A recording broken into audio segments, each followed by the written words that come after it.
Yeah, TLA did 3-0, but the enemy team did not ban Kennen versus a Kennen one-trick. So I think we're going to ban Kennen. Genius! Absolute genius. Great strat.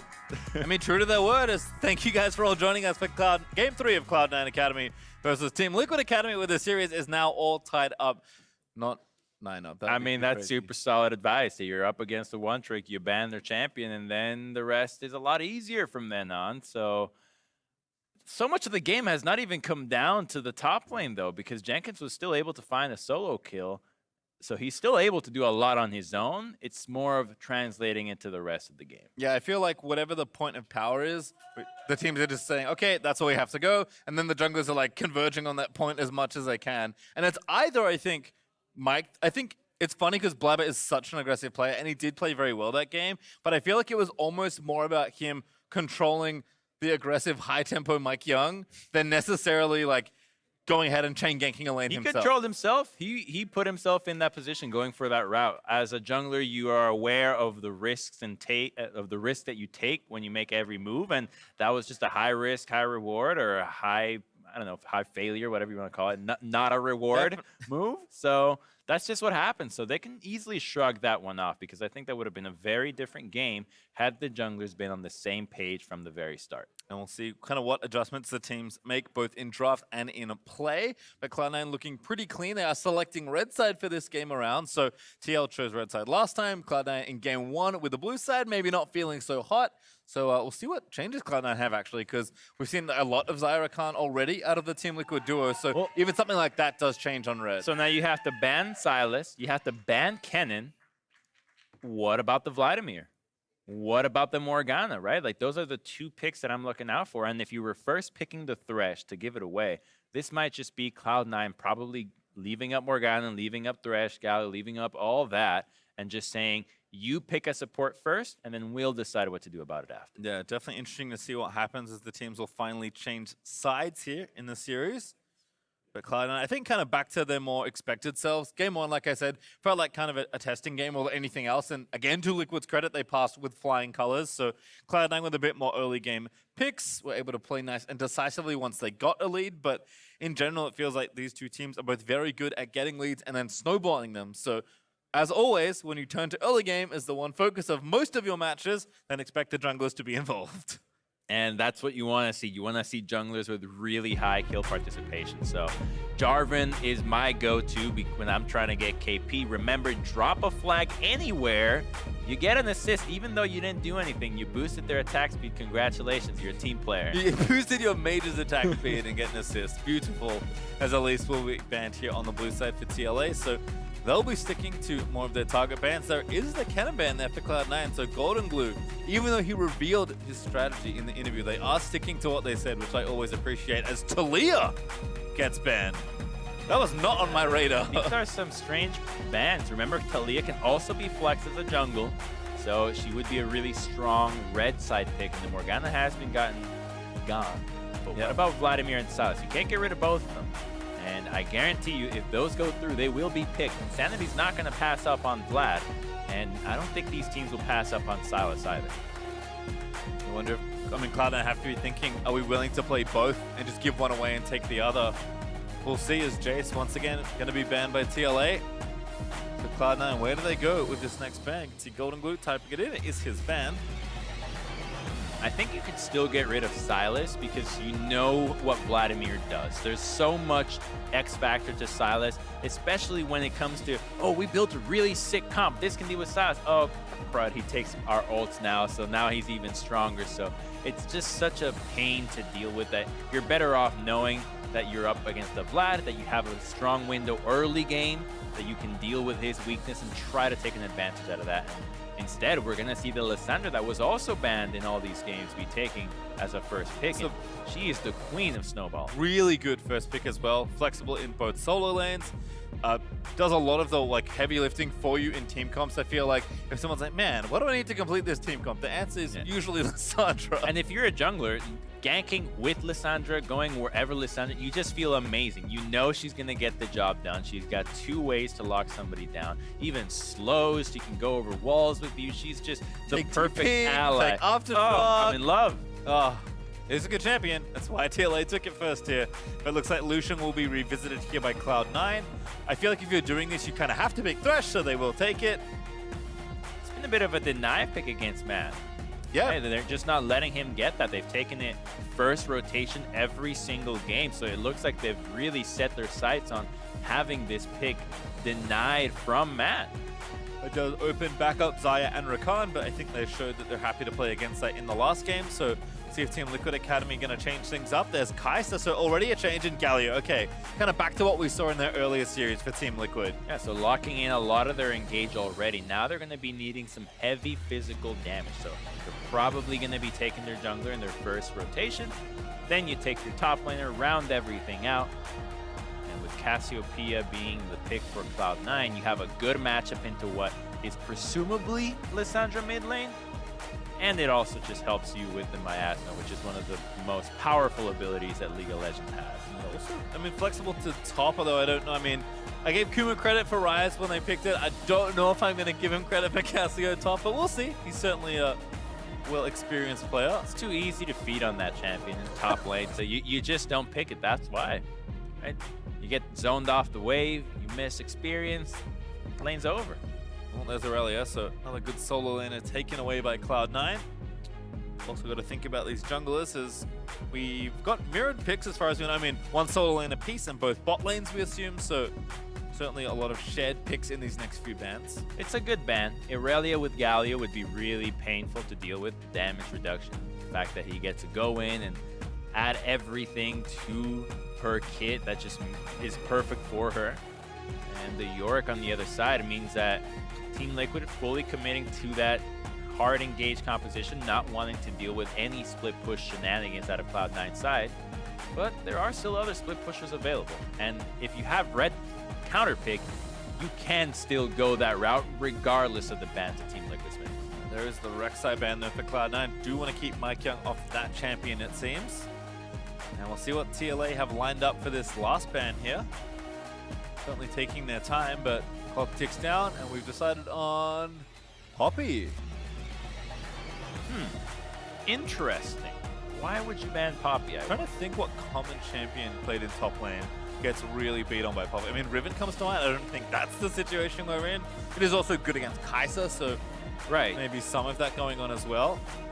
That's what makes you think. 2 top lane bans. Okay, what are they thinking about the top lane? Jarvan can still be flexed, but it's probably just an early pick Jarvan to make sure that you deny it from TL, because Jarvan Lissandra is just filthy, especially against Cassiopeia. So it's a nice deny pick out of Cloud9, but if you go full early game here, I would love to see a Zillion out of Insanity, but you would open yourself up to have Lissandra top that maybe Jenkins is not too confident on, because you have a counter pick out of Cloud9 that can still ruin that lane. There is the Kindred though, so Team Liquid Academy gonna pick a good aggressive jungler here for Mike Young, but seems like pretty heavy consideration for this last pick here. I'm so excited to see this last pick. I love when we see Kindred with hard engage. Like, this is a really powerful mid-game composition. Your 2v2 is just brutal. Now that you have LeBlanc, it is going to be that Lissandra top lane, but you now have an even stronger mid laner to work around with as Kindred. So that Cassiopeia is going to be in a lot of trouble when it comes to defending mid lane. Oh my goodness, they've locked in KL. That was not the pick I really expected, but okay, Cloud9, a little bit of everything. Some early game with the Lucian and the Jarvan and the Thresh. Some, you know, mid to late with the Cassio, and some late with the KL. It's a free lane against Lissandra. I think that's why you take it. You don't have that much synergy. I mean, you can help prevent somebody from getting popped by Lissandra. You can ult the Cassiopeia and have her just dish out all sorts of damage. The Jarvan too, right? We've seen a lot of engage plus KL be good. Yeah, and you get away with being melee early on against Lissandra top. She can't be that aggressive. She can't push that fast over there. So it's a good pick. I just wonder how long it's going to take for her to synergize well with Cassiopeia in this game. Certainly curious. I mean, Blabber getting his J4 has to feel pretty good because he's been denied the pick 2 games in a row. But Mike Young pulling out Kindred here in this one. A very different type of champion. Again, huge emphasis on jungle control. Kindred, maybe more than any other jungler, needs to have control of the map to get those marks going. And she needs luck on her side the whole time. She needs these marks to appear for her. Otherwise, she's just not going to be that effective. You need to hit that range, especially when you're up against champions like Cassiopeia that outrange you already. So Kindred's early game is going to have to be something that we track a lot. Mike Young was not having a very good early game in game 2, but game 1 was a completely different story. So I'm fully expecting them to come out here, revitalize, knowing that you've been entrusted with a carry jungle and that your team's going to back you up. Also like to remind you that as we started the day, Insanity was talking about solo killing his mid laner. Haven't really had good lanes to do that in so far, but if there's ever a time to make a big play, it's with something like LeBlanc, which was the counter pick here after flexing that Lissandra. Golden Glue's thrown down the gauntlet. He's Ignite Ignite Cassiopeia, so he's saying bring it on, Insanity. And Mike Young marked Cassiopeia as well. So that's a move that you usually don't see. You typically try to mark the other jungler and just tell him, yep, gunning for you, I'm gonna find you, I'm gonna take your camps, I'm gonna take everything. But marking the mid laner just says a completely different story. And trust me, players read into it. It actually makes a big difference. You can actually mind game somebody altogether as well, but you almost always just want to lock in that mark kill as opposed to trying to mind game someone.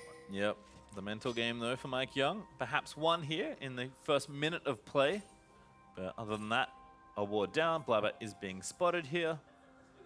And no one doing anything too crazy to kick things off. Diamond hanging out, but again, just maybe going to get some vision. Still plenty of trinkets to place if teams want to roam in for any sort of deep ward, but I think at this point we are just going to see the junglers start on opposite sides of the map once again. It isn't red for both junglers, but of course that means Blabber will start on top and Mike Young on the bot moving in towards the top lane perhaps. And no fake leashes here. Only a real leash out of Kumo, but he doesn't even use any health or mana, so there's no indication for Jenkins to say with certainty that a leash was given. So see Raptors now for Blabber. Will certainly have to track a lot of the early pathing. Of course, look to those crabs as Blabber's mid lane apparently. Wow, okay. I guess he's going for 2 crabs, but this is not going to help if the crab mark spawns topside. Let's see how lucky Mike Young can get. Yeah, and you can see. Oh, he hits it perfectly. Has to feel good there for the Kindred. Mike Young straight to the other crab. Does win the roll and able to get that first mark nice and quickly. I mean, when that happens, you feel like you can walk in the middle of the road without getting hit by a car. Just everything's going my way. Puma also level 1 with the Klepto there for Kale, but like you said, gonna need a lot of time to scale up here, and Sandra certainly has some decent early play. This Insanity versus Golden Glue is still going on. As a result of that crab cross, by the way, we are having vertical jungling, which I don't know if was the plan to start things off, but Blabber covering for the bot side right now. Mike Young is ready for the top lane. Potential dive incoming. Yeah, that seems to only benefit TL right now. The mark has been shifted topside. Power aggro is not there. He's not full HP. He's trying to regen as quickly as possible. Mike Young actually cutting the wave here. He might be going for this. Kumo, not that healthy as Kale early on. Does get rooted up. He's going to get shot. The flash is there, but Kumo has that covered, and what a great first blood. It is a trade, but Mike Young gets his mark.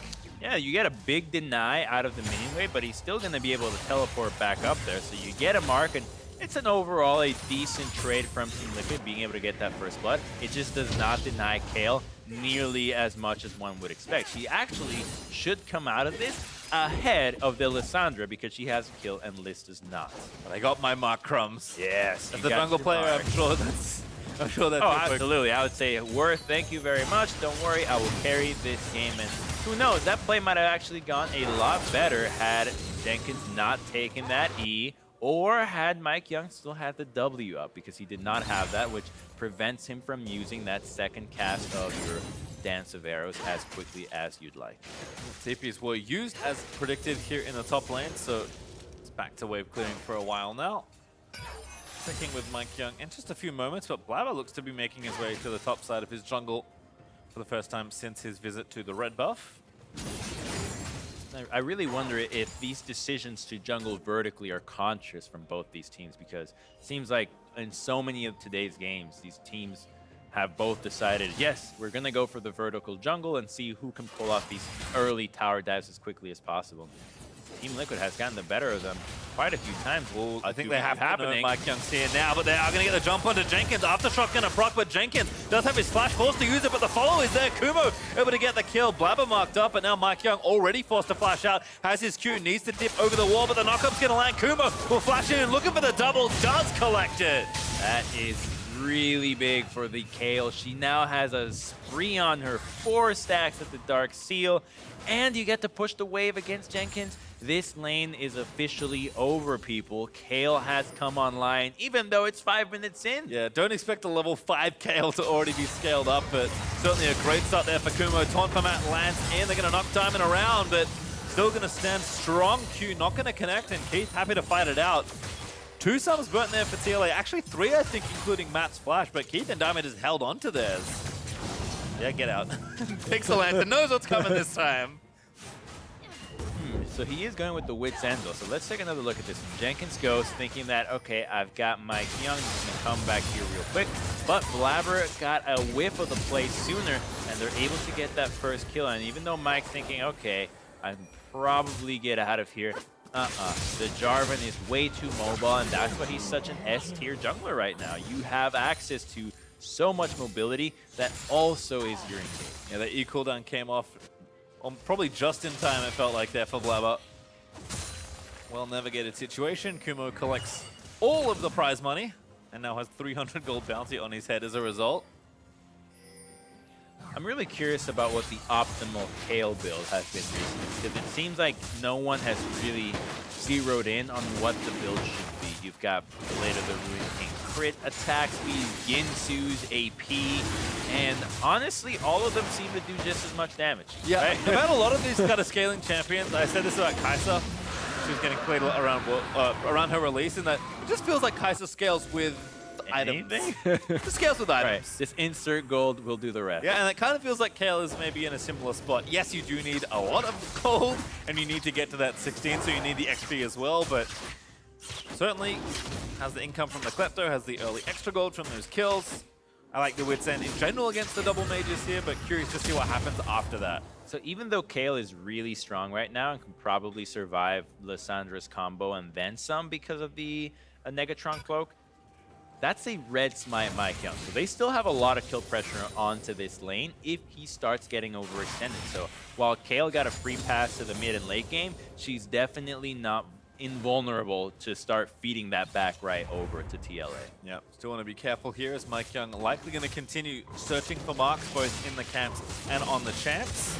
Blabber though takes that mark away as he gets himself the Gromp. Also now level 6. So ready to try and affect the lane, and also got the Ocean Drake nice and early. Actually soloed it down thanks to the pressure that Cloud9 had. So a huge boost to the early landing phase here for Cloud9, who despite having a pretty good lead, again at this point I expect them to sit pretty calmly. Is Insanity still pushing for that solo kill that he said he would? He's being really aggressive here, but he's actually taking the worst end of these trades when it comes to the last hit. Still about 10 CS behind, which is not where you want to be as the LeBlanc. You still want to have some pressure there, and having to last hit and manage being really aggressive is the difficult part of this champion in the laning phase. Oh, this is a big dive brewing now. Jenkins rotated down. There's ults for Kindred and Lissandra. But Golden Glue figures it out. Goes ahead and hits the Sky's Bloom. We'll get the information. And TL unfortunately have to call off that dive pretty soon before it started. Golden Glue sees that control ward, but again, Miasma's down the wave instead. Knows he kind of has to deal with this first. And now his dual lane has rotated up to make sure he's safe. Cloud9, scaling. You've got all your scaling items completed with the Tear of the Goddess as well. So they're just happy here. I mean, so many times you just say, wait it out. You don't have to do anything for 2 minutes. This is kind of the difference I think we've seen in those first 2 games between the two sides. And that TL, you know, when they got a lead, they just really hammered it home. Matt with his engages on Rakan, although we'll have to hold that thought for a while as Blue Buff will get stolen by Shoryu, but Diamond finds the hook on a Matt, pops up the box. Golden Glue puts him in the miasma. He's going to get grounded, chased down by the Twin Fangs, but not enough to kill the Galio. Hey, it's really hard for BlaBR to find a way to snowball here because normally your Jarvan is picked against really immobile lanes, but you're not going to trap LeBlanc in the Cataclysm. You're not doing the same to Lissandra. Do you go for Galio Kai'Sa bottom? That seems like a really tough lane to go against, and you can't 1v1 Kindred in the jungle, so there's not a lot of options for BlaBR to follow up on, so they're more just waiting for these major objectives to come online. Both the Herald and the Cloud Dragon, even though they're not the greatest, they're still something that lets you push for a fight, and that's what Cloud9 needs to do. Oh, nice cancel from BlaBR. Just pops the flag over the wall. Make sure Insanity can't get off that recall. Actually kind of needs it to. Only double Dark Steel versus an Amp Tome, and Golden Glue just finished that base. Has the tier charging up, has the mana going, is likely looking for Lost Chapter next. I want to look at the vision that TL has in the jungle here. Take a look at this. You've got 3 deep wards. Pink, pink, pink.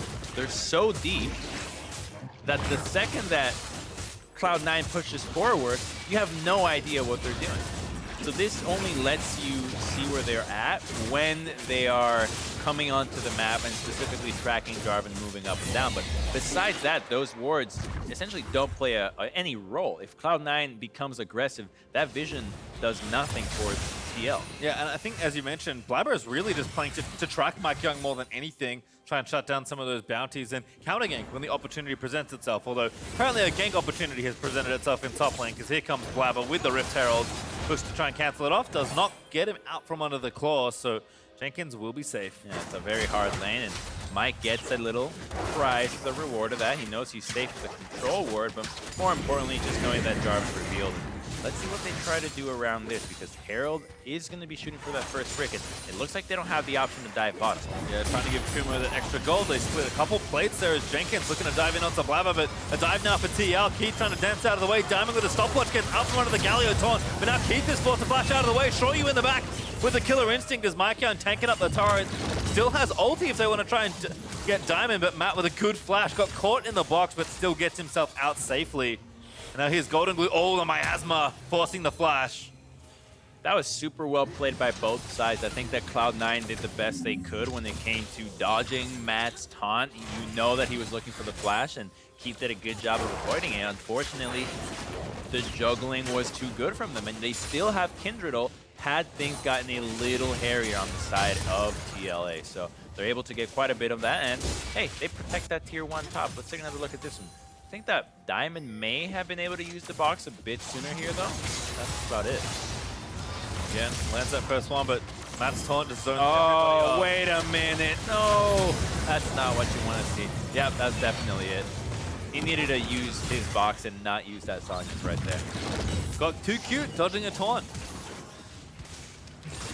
Keeps going down as a result.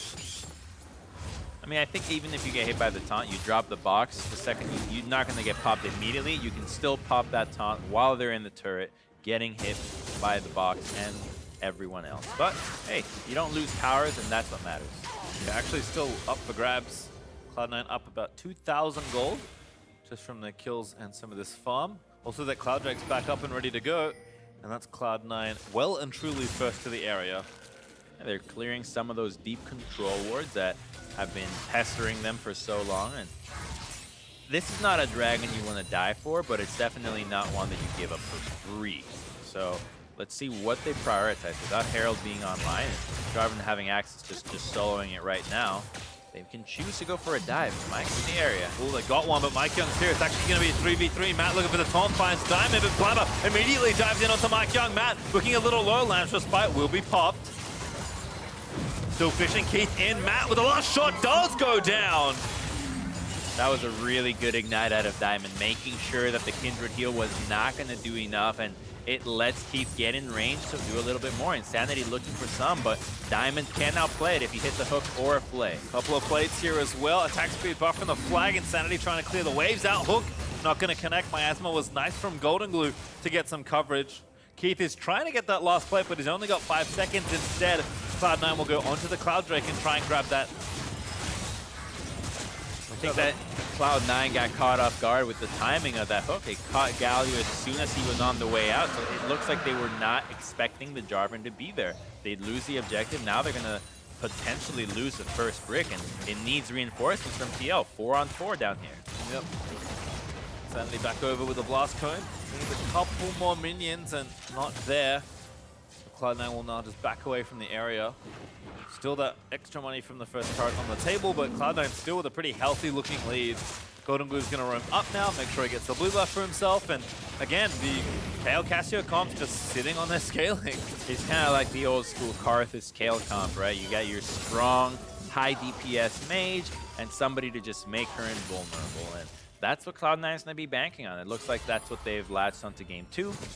That's what they're latching on in Game 3. Just two champions that synergize really well together that can win a team fight 2v5. Yep, and again, Golden Glue just trading back with Insanity, still keeping that pretty even. Kumo did actually steal the blue buff, but the Scuttlecrab maybe a little too far. Gonna get stunned up. Ults himself, though, nice and early to shake off some of the damage, and is actually gonna fight back here. He's got Golden Glue behind him, and Diamond there with the Lantern, so Kumo gets out without needing to use his flash. Not bad. They do lose the mark for Mike Young, which barely means anything, but the fact that he doesn't have to burn the flash is a huge victory for him, because that just continues to put Mike Young further behind in levels. Yes, you've got your mark stacks, but what about the gold? What about the levels? And a Kindred that is not far ahead is so reliant on really impeccable ult timing, and that's a lot harder to do than just fighting and dealing damage. Yeah, critically that was the 4th mark though, so that's the kind of the standard benchmark for Kindred. So Mike Young, a bit behind but not doing too badly. I think the rest of the map, or maybe the total situation on the map, is maybe more problematic because Kumo has started winning now in the top lane after those few ganks. He's level 11, which is kind of the first big jumping off point for Kale, it feels like. Gets that turret in top lane, outer turret goes down to Keith in bot lane, and again, it was 3,000 gold a few minutes ago, now it's 4,000 gold ahead. As long as it steadily climbs up, Cloud9 feeling comfortable. Yeah, they know they can bank off the Kale. The jumping off point is called back, but if you're up against level 16, Kale, you want to jump somewhere else, you want to get out of there, jump off of something. Cause it's like the diving board. Yeah, she's got... Level 11's like, oh, she's kind of hurting. Level 16's like, get me out of the game. Too many wings. It's too distracting. Nash's tooth is also the second item there, but we'll talk about that in a moment, because Matt's looking for the engage, finds the taunt only onto Diamond, but a good flank from Jenkins, gonna lock up Blabber. Keto with the culling, gonna keep them out of there. And there's Galio ulti. Blabber dove back in, but he gets Kale ulted as a result. Blabber's just fighting to keep them alive for a little while longer, but Golden Glue gets on into Mike Young. There's Kumo running rampant in the backside, just swinging through with that cleave. And TL gonna get wiped here as Kumo grabs the triple, make it a quadra kill now for the Kale. That's a clean ace for Cloud9. That's that Kale doing so much 7-1. We said she was online when she got 3 kills. Now she's definitely ruling all of League, of Runeterra, if you will. And that miasma placement out of Golden Glue, I think, was what really saved that fight, because the Kindred's ultimate was good to make sure that nobody died right away, but the follow-up, making sure that nobody could get out, really made a difference. So let's take another look at this. It's a little uncoordinated. The first miasma prevents everyone from engaging immediately. Then, even though Galio gets a little bit early, the stopwatch from Blabber buys enough time that between the culling, the Jarvan, and now this one, look at where he drops it. Bam! No one can get in, no one can get out. You're all gonna go down. I mean, Insanity eating the cleave on the back. Oh, that was a flash too. Rough stuff in that team fight. I think Blabber also didn't know that he was gonna get Kale ulted because he flashed out immediately, but Cloud9 make it work. Lucian and Kale deliver a ton of damage in that team fight. And now Cloud9, who I just said were about 4,000 gold ahead, are closer to 7,000 gold after that exchange. And it's interesting that that engage from TL is exactly the same engage as they've been doing all game long, all series long even. And when it works, it's usually because they catch Cloud9 with 1 or 2 members that are a little bit too far away. So here they were probably thinking, if we go right now, we can get that same fight. We can catch them before they're fully grouped. But without the proper vision, they don't get to see that Cloud9 is in a position to defend themselves well, and they pay for it. So I think that TL will continue to look for that same kind of engage, because frankly, you know, a few seconds earlier, that looks a lot different. Yeah, I mean, their comp is really designed to pile into a backline. If they can plan an angle with Lissandra, then Galio gets to go in. You have Kindred that can kind of keep them up as the fight continues on. So TLA certainly have the tools to get themselves a winning team fight, but it just feels like the clock is ticking, and the Kayle, Cassio, even this Lucian just feel like they're a little too strong given where we are in the game. That lead, not insurmountable by any means for TLA, but certainly not where you want to be. Their window is going to be Jenkins and Matt Splash. That's pretty much it. So when that comes online, it's when Team Liquid is going to be looking for the next fight, which may revolve around Baron, because you can do it with Kayle and Cassiopeia, even though you don't have a mountain. But that's still the time that TL has. There's just not an easier way for you to get and engage without those summoner spells. So from now on, you turtle it up, you wait for that to happen, try to get the gold in the right carry. So if Lissandra has fallen a little bit too far behind, as she is now, unfortunately, she's been cut off. No, you've had too much, Lissandra. It's time to share. No more minions. Yep. Call time. And again, Cloud9 showed so much decisiveness in the last game in closing it out. Definitely curious to see their form now that they're 8,000 gold ahead. Baron is up also ready for the taking, and Team Liquid are at least trying to get some vision of the area. But their ward's about to be turned off, so not safe to face check when you don't see anyone but the Cassio. I guess and the Kayle too, but Kuma ready with the TP and more interested in getting more experience here in the bot lane. And that's why it's so important for the Kindred to have gotten significantly far ahead of the Jarvan. How do you control vision as Kindred? You cannot face check anything. You need to be at a point where you can just walk in and do whatever you want, even though there's two members there. And she's not at that stage yet, so Cloud9 relies on Matt to face check everything. And that is so slow because it's only one person. Well, we're talking about Kayle a lot, and with good reason. That champion tends to put a pretty big stamp on the game and where she is, but Kuma has Rageblade just finished, so if that Baron wasn't fast before, it's going to be real quick now. They're going to Lantern him over. This is the Baron start. It just got spotted, but Cloud9 has a really strong grasp on this. It's gone. Yeah, the commitment's good. They read the timings well. They get the Baron, and now they're just going to waltz on out left side. It didn't matter that you didn't have the mountain. You're just so far ahead. The 3 items on the Kayle, with Jenkins being at 1.5, that's a double distance. You're really far behind at that stage. So who can deal with the split push? No one can. So that's why Cloud9, instead of saying, I don't know about this trade, let Kuma split, they just say, group around him, nobody can do anything. Yeah, it's not a good trade. You're going to lose the inhibitor here. When one team has Baron and you do not, you don't face risk. Yeah, Cloud9, I think doing the right thing and face checking for a lot of the turret's HP. You have to wait for the next wave in, and we can't see Matt. Might be worried about some sort of flank. They're going. Lucian's out of there, so Cloud9 actually backing off. Although kind of staggered back here isn't the best. It's just TL's chance to go. It's a 4v5. You're not going to get any better chance. Golden Glue with the Miasma finds Insanity. He's looking for his own solo kill now. Pops down the Miasma Bladder. Able to finish off the job, and Kumo now going to just be unleashed. Golden Glue is going to get tied up, but he pops the Seraph Shield. He's going to flash out over the wall. Shoyu is able to finally pick him off. But Kumo did enough damage for Cloud9 to win that fight, despite the disadvantage. Blabber gonna flash back in. Shoyu gonna go down. Now the ult from Kumo misses the flash over the wall. But Keith back from his time on the fountain to finish off the fight. It was just a nice little base, like, oh, we can't engage on them, but if I base, I might just get the party started and come back to claim the glory of finishing those kills. Well, now the turret goes down. Blabber able to face tank that up. Not for too much longer, so might have to wait for another wave. It does come in quick though, with the Baron buff helping them out, and this inhib likely forfeit as well. And Sandy gonna try and find a pick off, but Kumo just starts slapping him instead of the turret. Diamond and Keith also working on the mid inhibitor turret, so that inhib falls down.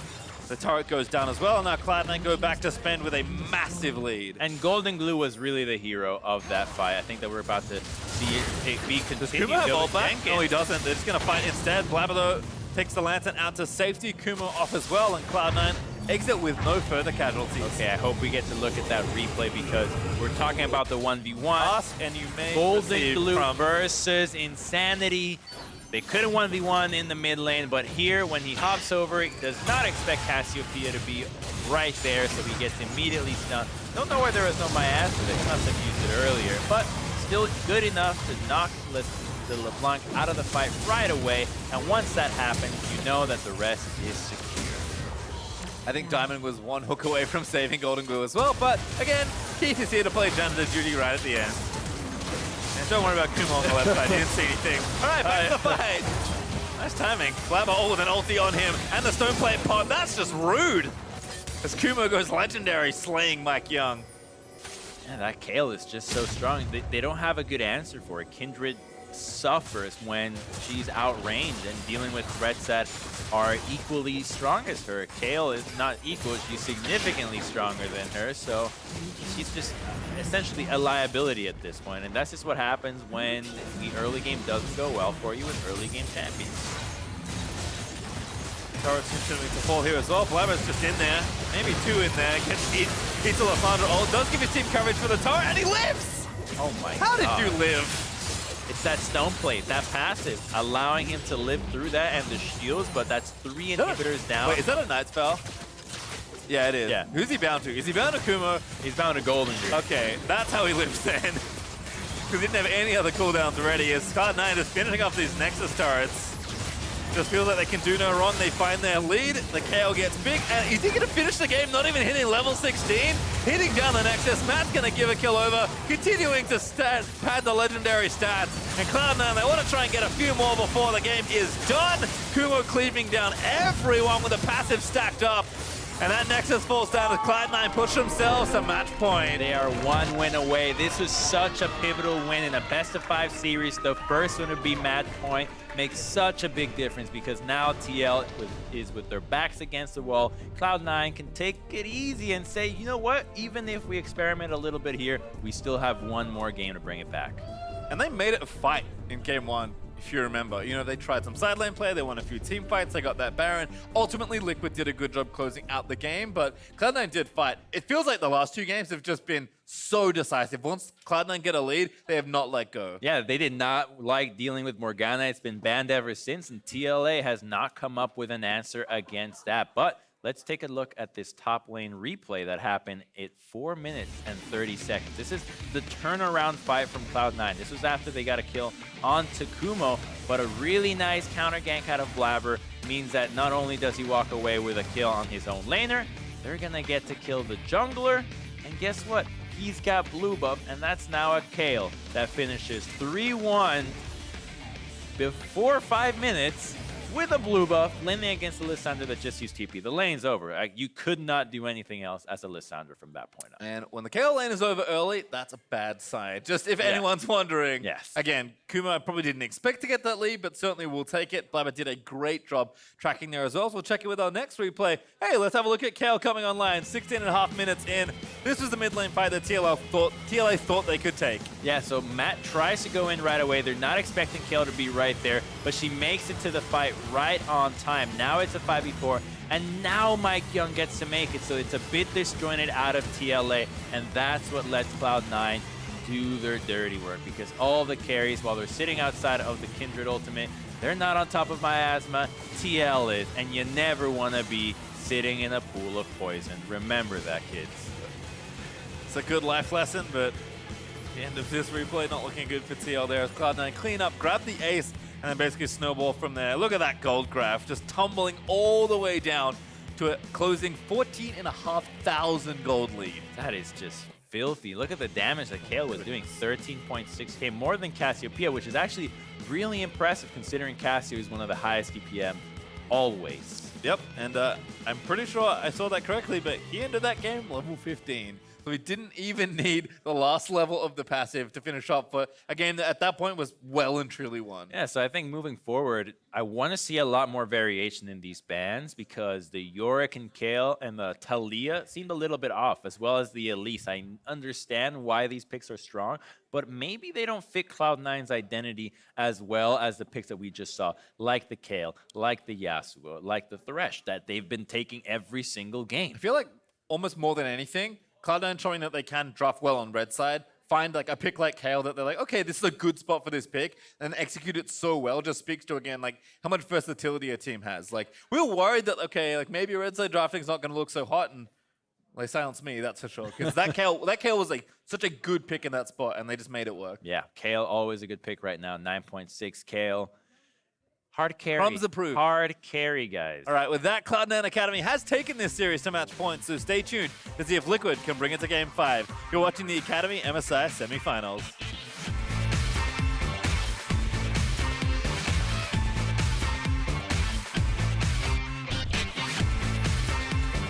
think they have happening. Mike Young's here now, but they are going to get a jump onto Jenkins. Aftershock going to proc, but Jenkins does have his flash, forced to use it, but the follow is there. Stopwatch gets out from under the Galio taunt, but now Keith is forced to flash out of the way. Show you in the back. Golden Glue gets onto Mike Young. There's Kumo running rampant in the backside, just swinging through with that cleave. And TL going to get wiped here as Kumo grabs the triple, make it a quadra kill now. Nice timing. Flabber with an ulti on him, and the stone plate pot. That's just rude. Kumo cleaving down everyone with a passive stacked up. And that Nexus falls down as Cloud9 push themselves to match point.